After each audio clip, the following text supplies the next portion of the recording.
Discours sur l'état de la nation devant les députés et sénateurs réunis en congrès ce lundi 13 décembre. Le président de la République, Félix Tshisekedi, a rendu compte au peuple congolais.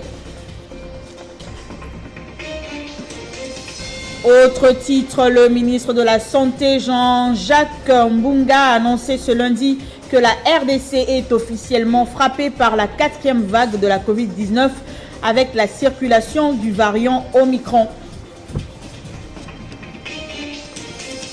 Et puis nous parlerons justice dans ce journal. La star de la rumba congolaise Koffi Olomide a été relaxé ce lundi en appel des chefs d'accusation d'agression sexuelle sur 4 de ses ex-danseuses, mais condamnées à 18 mois d'emprisonnement avec sursis pour les avoir séquestrées lors de ses tournées en France.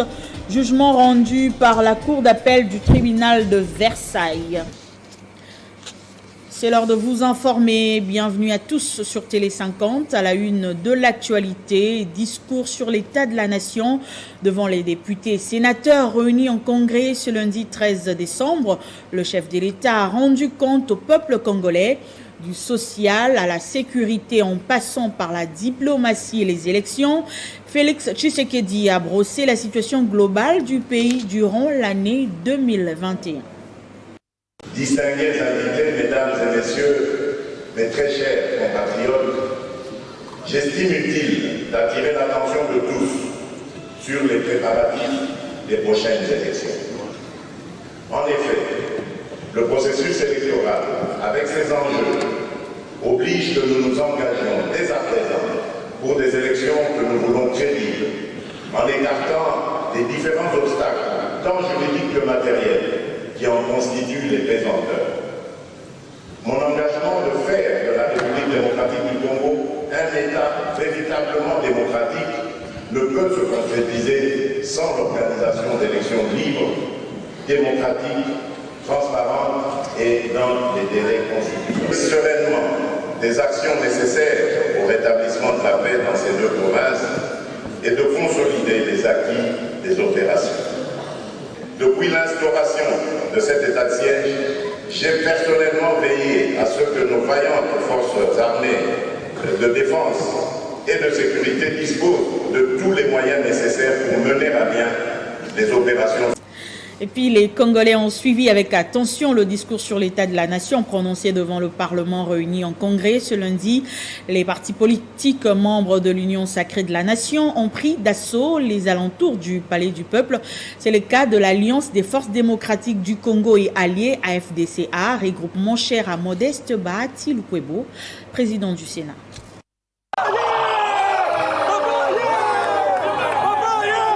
Mobilisés comme un seul homme, ils se disent satisfaits du grand oral du président de la République. Les membres de la FDCA encouragent le président de la République à continuer avec sa vision politique qui redonne de l'espoir aux Congolais.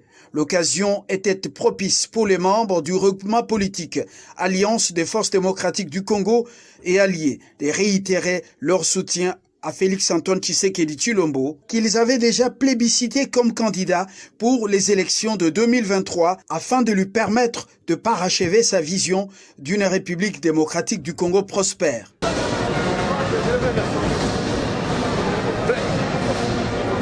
Aujourd'hui c'est le 13, donc il s'adresse à la nation par rapport à l'état de la nation en général. Tout ce qui s'est passé sur le plan économique, sur le plan social, sur le plan sécuritaire, sur tous les plans. Le chef d'État s'adresse à la nation.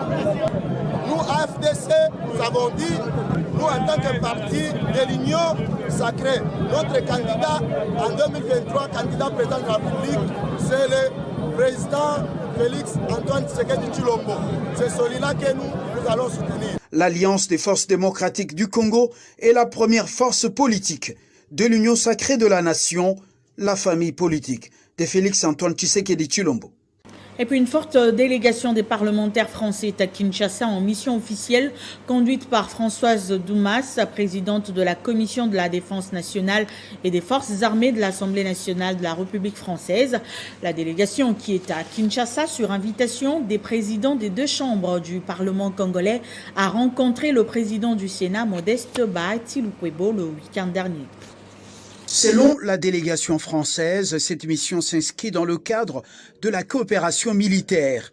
Évidemment, nous avons beaucoup de choses à faire ensemble encore pour longtemps en termes de coopération dans tous les domaines. Et bien sûr, j'avais un focus particulier sur la coopération militaire qui est déjà très importante en termes de formation, en termes d'instruction, mais nous avons aussi beaucoup d'autres coopérations économiques, culturelles à développer sur le centre de l'Afrique, mais aussi entre nos deux pays. Modeste Lukwebo a pour sa part loué l'état de la coopération entre la France et la République démocratique du Congo, qui ont beaucoup de choses en commun, notamment la langue française. Le speaker de la Haute Chambre du Parlement congolais a en outre apprécié l'accompagnement de la France dans le domaine de la formation et l'instruction militaire.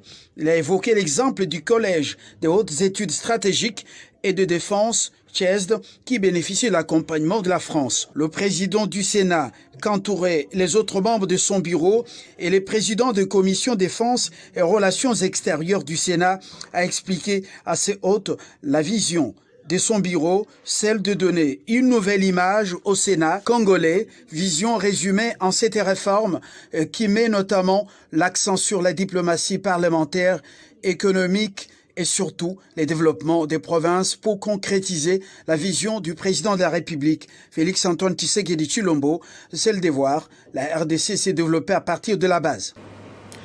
Autre chose à présent, le ministre de la Santé, Jean-Jacques Mbunga, a annoncé ce lundi que la RDC est officiellement frappée par la 4e vague de la Covid-19 avec la circulation du variant Omicron. La population est donc appelée à ne pas paniquer, mais plutôt à se faire vacciner massivement afin de lutter contre cette pandémie. Après l'Afrique du Sud, la République démocratique du Congo devient elle aussi le nouveau foyer du variant Omicron. D'après ce communiqué rendu public lundi 13 décembre 2021 par le ministère de la Santé publique, Hygiène et Prévention, les données scientifiques confirment bel et bien la circulation du variant Omicron sur les territoires congolais.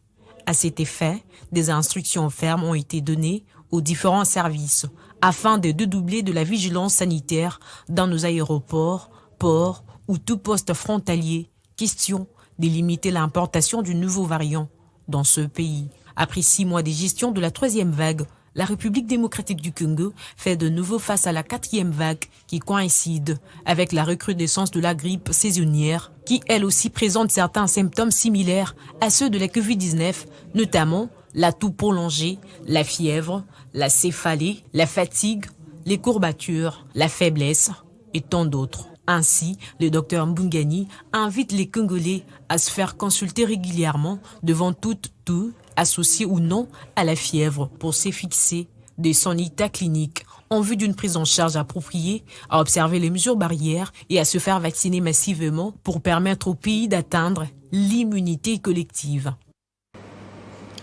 Et puis le mariage est désormais scellé entre 2 armements africains. Il s'agit des lignes maritimes congolaises et le consortium sénégalais d'activités maritimes. Ces 2 sociétés vont coaliser leurs forces pour booster le secteur maritime des 2 pays et surtout lutter contre la concurrence déloyale imposée par les multinationaux.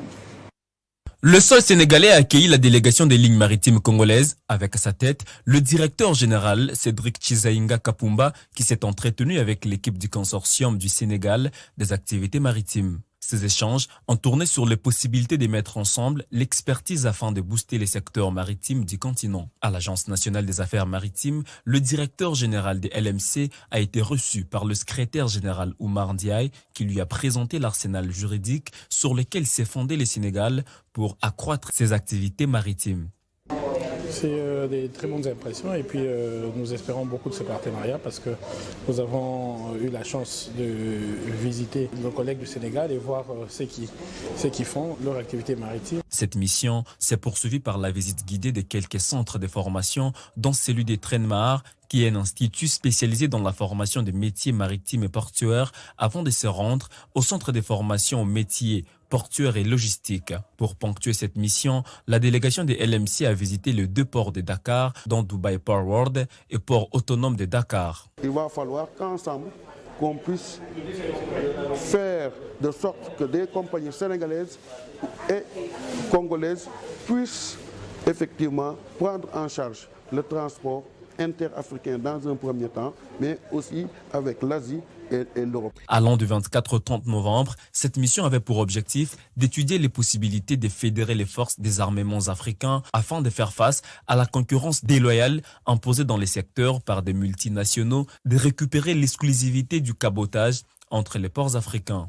Pour y parvenir, le directeur général Cédric Chizainga et le commandant Maktar Fall ont signé un protocole d'accord.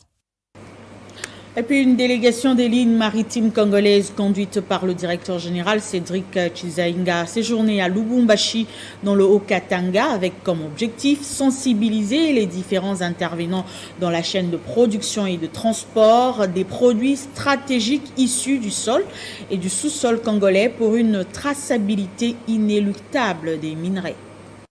Les hostilités ont été lancées lundi 15 novembre 2021 où plusieurs rencontres étaient au programme. Tour à tour, le directeur général et sa délégation ont rencontré les dirigeants du groupe Metorex, de la société minière du Katanga, Golden Africa et tant d'autres pour finir dans une réunion entre les autorités portuaires tanzaniennes. Après Lubumbashi, la délégation des LMC s'est rendue dans la ville de Likasi où quelques sociétés étaient prises d'assaut dont Chitour Mining et Komika avant de rejoindre la province du Lualaba en commençant par les géants Tekefungurume Mining en passant par la Mikal, Lualaba Copper Smelter et tant d'autres. Profitant de sa mission effectuée dans les Grands Katanga, la délégation de LMC a quant à elle convié les responsables des Tanzania Port Authority et Tanzania Shipping Agency Corporation à une soirée d'affaires. Après des échanges fructueux entre les parties, l'armement national, qui a l'ambition de s'installer sur le port de Dar es Salaam, a invité ses hôtes à acheminer leur cargaison par LMC. Les responsables des TPA et TESAC se sont engagés à accompagner LMC qui s'élance à la conquête des ports africains, notamment celui de Dar es Salaam. La direction du géant des mers, LMC, ne ménagera aucun effort pour le redressement effectif de cette entreprise du portefeuille. Vous nous suivez dans le Haut-Katanga et vous faites bien. Le gouverneur de cette province, Jacques Yabula Katoué, a participé samedi aux cérémonies solennelles de la rentrée judiciaire au bâtiment du 30 juin. C'était sous la présidence du premier président de la Cour d'appel du Haut-Katanga, Paulin Ilunga Tanda. Les détails avec notre correspondant sur place, Jean-Paul Kimouni. C'est la salle de plénière de l'Assemblée provinciale du Haut-Katanga qui a servi de cadre à l'audience publique et solennelle de la rentrée judiciaire 2021-2022 le week-end dernier. Cérémonie de grande envergure présidée par le premier président de la Cour d'appel du Haut-Katanga, Paulin Ilunga Tanda, à laquelle ont pris part le premier président de la Cour de cassation, David Christophe Mukendi, le président de l'Assemblée provinciale du Haut-Katanga, quelques députés et ministres provinciaux coiffés par le gouverneur du Haut-Katanga, Jacques Yabula Katoué, ainsi que la représentation du corps judiciaire du Haut-Katanga. Au cours de cette rencontre annuelle, Madame le bâtonnier Rose Ntumba a dans son mot des circonstances parlé de la profession d'avocat et les difficultés auxquelles font face les hommes en toge dans l'exercice de leur métier. Kuminga Kalombo a centré son adresse sur les dispositions de certains articles en ce qui concerne les infractions liées aux violences sexuelles faites sur mineurs. Pour sa part, au-delà de son discours prononcé, le premier président de la Cour d'appel, Paulin Ilunga Tanda, a précisé ce qui suit au sortir de l'audience. Il y a un certain nombre de choses qui sont en train de se faire, qui sont en train de violer toute conscience humaine et qui font qu'aujourd'hui, on donne l'impression que la justice ne marche pas. Lorsque ça ne marche pas, on impute au magistrat. Alors c'est comme ça que je me suis mis à dénoncer un certain nombre de pratiques qui constituent un frein. C'est au tribunal de grande instance de Lubumbashi que cette manifestation s'est clôturée par des échanges entre les autorités judiciaires du Haut-Katanga et le premier président de la Cour de cassation, David Christophe Mukendi. Participer à votre rentrée judiciaire sans vous adresser quelque chose. Et on s'envole pour le Haut-Lomami. Gérer les mines autrement, c'est le maître mot du gouvernement provincial. Au nom du gouverneur Kabamba Ilunga, le ministre provincial des Mines et Tourisme est revenu sur les réalisations et la politique que l'exécutif compte imprimer dans ce secteur. C'était au cours d'un point de presse co-animé avec son collègue de la communication et médias. Gérer les secteurs des mines autrement, tel est l'objectif qui s'assigne Arsène Moukadzi Kintuntanki, ministre provincial des Mines et Tourisme. Au cours d'un point de presse tenu ce 11 décembre, avec son collègue du commissariat général à la communication, le patron des mines dans le Haut-Lomami a dévoilé sa volonté de redynamiser les secteurs des mines en Provence. Nous avons des minéraux, et même les minéraux que certains n'ont pas. Pourquoi ne pas faciliter la vente de ces minéraux avec une certaine valeur ajoutée? C'est ça le leitmotiv de notre ministère, c'est ça le leitmotiv du gouvernement Kabamba Wamatame. Nous nous sommes assignés nous-mêmes à notre niveau cet objectif. Nous préférons, nous voulons que dans les jours qui viennent, nous soyons en mesure de produire le premier lingot de cuivre chez nous. Nous devons nous souder les coudes, bien sûr, tels que nous sommes les deux institutions, de manière à ce que nous arrivons à réaliser cet objectif qui est le nôtre, qui n'est pas l'objectif du ministère ou du gouvernement, qui est l'objectif de tout Haut-Lomamien. Nous devons arriver à vendre nos produits avec une valeur ajoutée, de manière à ce que nous ayons aussi beaucoup de taxes provinciales qui nous permettraient un jour de concrétiser certains projets ici.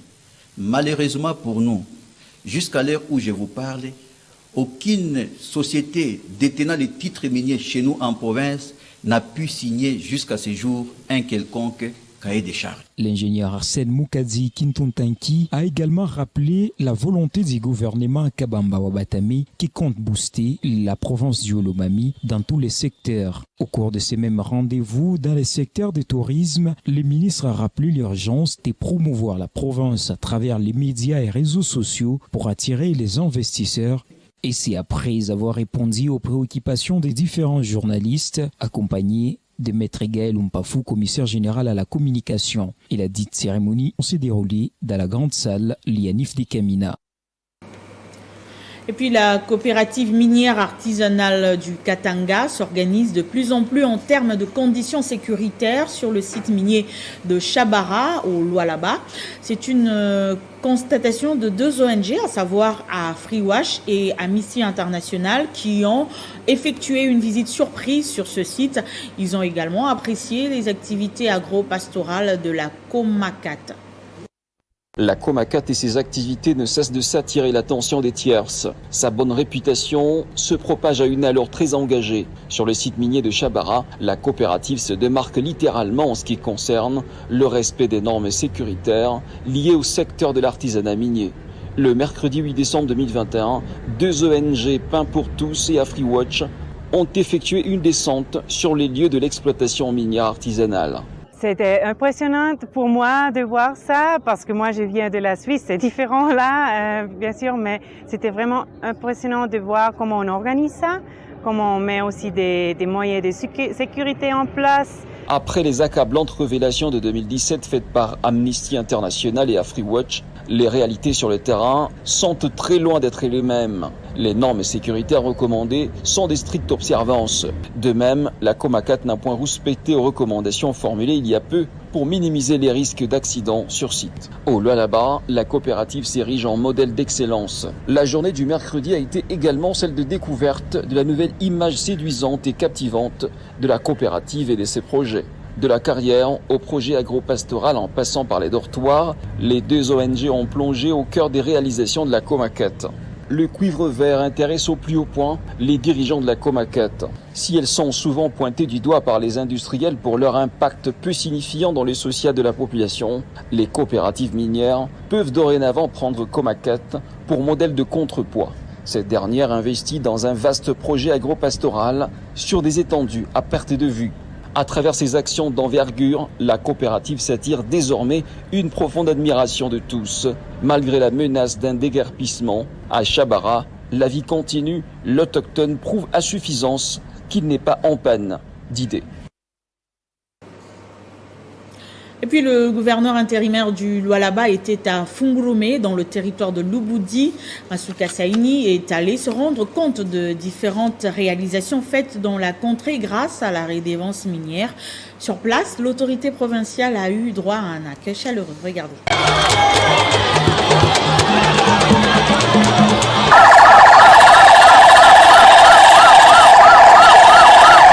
C'est un accueil de haute facture que la population de Fungurume, dans le territoire de Lubudi, a réservé à l'autorité provinciale le jeudi 9 décembre 2021. À son arrivée dans cette partie de la province du Lualaba, jeunes, vieux, petits et enfants ont voulu saluer de près celle surnommée ici Mama Béton.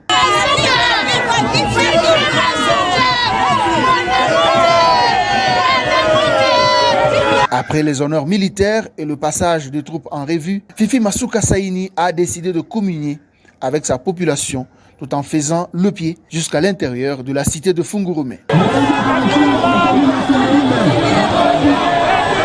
Ensuite, l'autorité provinciale a visité quelques nouveaux bâtiments administratifs de la contrée. Masuka Saini était aussi à l'abattoir public, œuvre réalisée grâce à la bonne gestion de la redevance minière que fait montre le bourgmestre Christian Mukunto.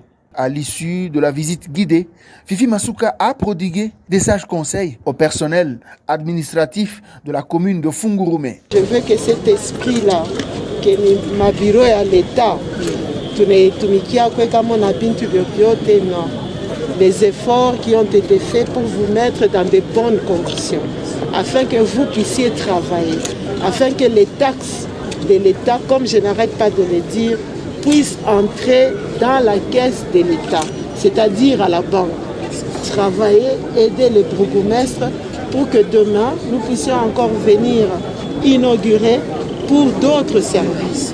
Donc vous êtes dans des conditions qui vous permettent de mieux travailler et de mieux rentabiliser pour toute la RDC. Processus électoral en RDC, le bureau politique de l'Alliance des forces pour le bien-être des Congolais, AFBC, dit rester engagé dans la ligne droite de la résistance politique et des mères loyales et fidèles au Front commun pour le Congo de Joseph Kabila. À cet effet, le parti de Néné Nkoulou interpelle le président de la République sur le caractère consensuel tel que voulu par les forces vives du pays. L'Alliance des forces pour le bien-être des Congolais réaffirme son soutien au Front commun pour les Congo et à son autorité morale Joseph Kabila Kabange en rapport avec la désignation des animateurs de la Commission électorale nationale indépendante qu'elle qualifie de cavalière et illégale. Elle soutient le refus par le Front commun pour les Congo d'envoyer ses représentants à la centrale électorale. Réuni lundi 13 décembre 2021, le bureau politique de l'AFBC de Néné Nkoulou a analysé cette situation politique en faisant une mise au point suivante. Le parti de Néné Nkoulou réitère son attachement à la position de la cellule des crises que dirige Raymond Tshibanda.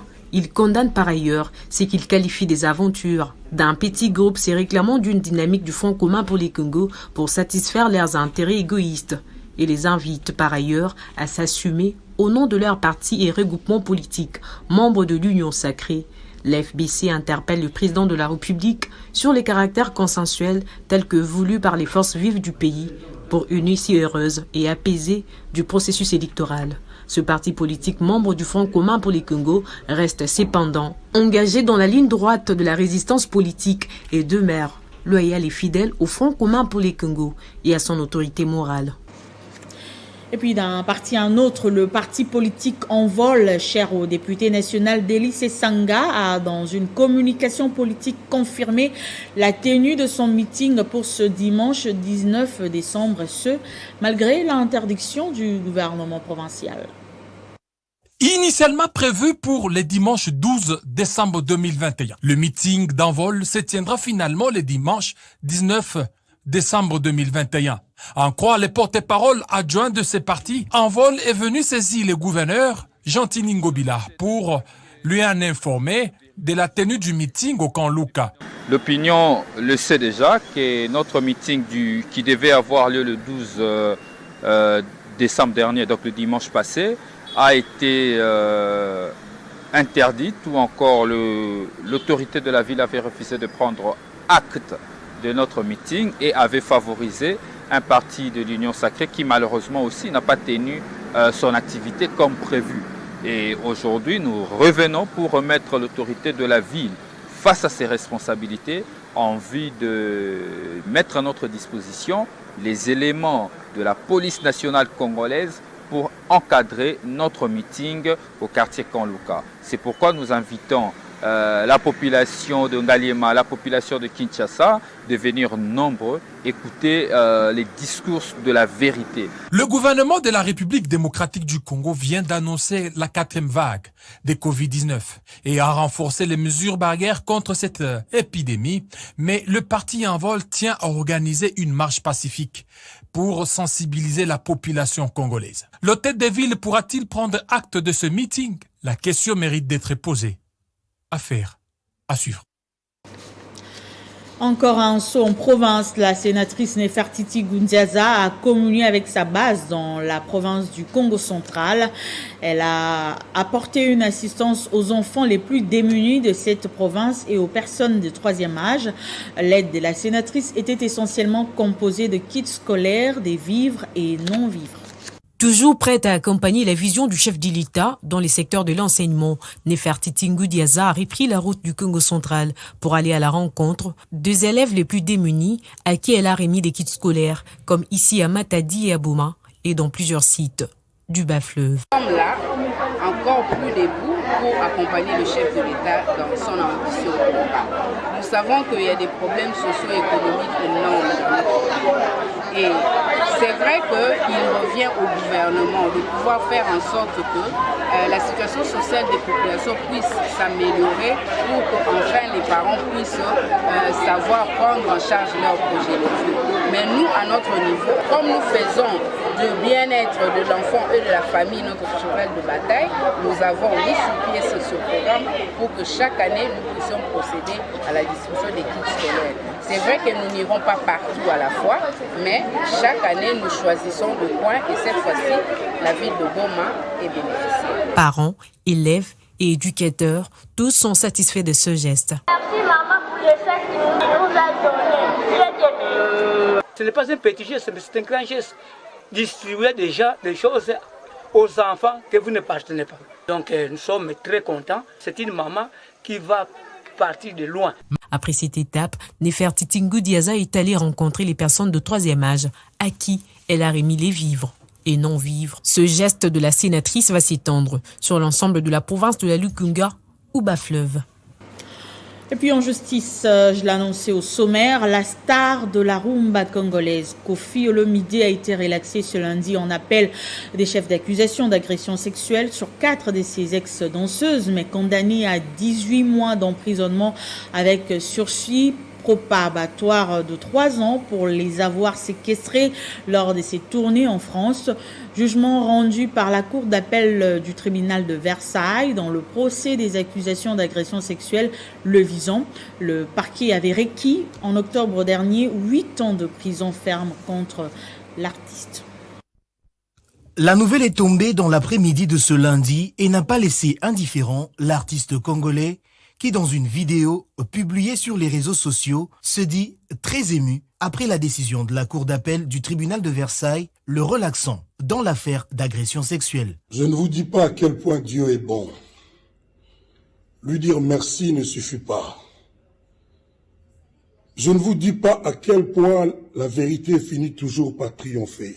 Aujourd'hui, mon honneur est rétabli. J'ai été relaxé des chefs d'accusation de viol, d'attentats, de harcèlement sexuel, etc. Je remercie Dieu. Je suis un homme libre. Je me sens beaucoup plus libre que je n'étais libre. La relaxe sur les agressions sexuelles est prononcée au bénéfice du doute, a expliqué la présidente de la 7e chambre correctionnelle de la cour d'appel de Versailles, évoquant notamment des déclarations évolutives, parfois contradictoires des plaignantes. Mais Koffi Olomide a été tout de même condamné à 18 mois d'emprisonnement avec sursis probatoire de 3 ans pour séquestration de ses danseuses lors de ses tournées en France. Il devra verser de 10 000 à 32 000 euros pour chaque danseuse comme dommages et intérêts. Contre toute attente, le chanteur congolais s'est présenté à son procès en appel à Versailles. À la barre, il s'est défendu des accusations en fustigeant les mensonges des partis civils. Ce sont des récits concertés, un complot pour casser ma carrière, a-t-il affirmé, devant les plaignantes. Ce journal est terminé. Place au rappel de titres. Discours sur l'état de la nation devant les députés et sénateurs réunis en congrès. Ce lundi 13 décembre, le président de la République a rendu compte au peuple congolais. Et puis le ministre de la Santé, Jean-Jacques Mbungani, a annoncé ce lundi que la RDC est officiellement frappée par la 4e vague de la Covid-19 avec la circulation du variant Omicron. Et puis en justice, la star de la rumba congolaise, Koffi Olomide, a été relaxé ce lundi en appel de chef d'accusation d'agression sexuelle sur 4 de ses ex-danseuses, mais condamné à 18 mois d'emprisonnement avec sursis pour les avoir séquestrées lors de ses tournées en France. Jugement rendu par la cour d'appel du tribunal de Versailles. Merci de nous avoir suivis et restez fidèles au programme de Télé 50.